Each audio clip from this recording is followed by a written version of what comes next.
रायरंगपुर सहरस्थ स्थानीय विवेकानंद शिक्षा केन्द्र में स्वामी विवेकानंद जयंती प्रधान शिक्षक अश्विनी कुमार ज्योतिषक अध्यक्षतार महासमारोह पालित हो जाए। मुख्य अतिथि भाव साहित्यक विष्णुपद जेना, सम्मानित अतिथि रूपे समाजसेवी मनमोहन पारामाणिक जोगदे स्वामीजी नीति आदर्शर अनुप्राणित होगापी छात्र छात्री मानक उपदेश देते। यह कार्यक्रम में छात्र मध्य संगीत, नृत्य, फैंसी ड्रेस प्रतियोगिता होता।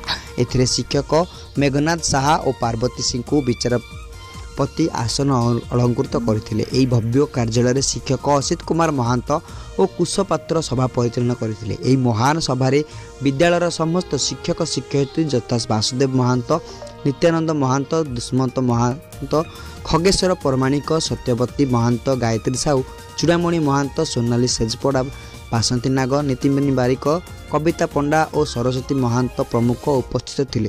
यह अवसर में अखिल भारत विद्यार्थी परिषदर सदस्यगण विवेकानंद फटचित्र में श्रद्धा सुमन अर्पण करते। उक्त जयंती समारोह में विद्यालयर समस्त छात्र छात्री तथा अभिभावकगण जोग देते। रायरंगपुर श्यामलंदु परिडांग रिपोर्ट, दिग्दर्शन न्यूज।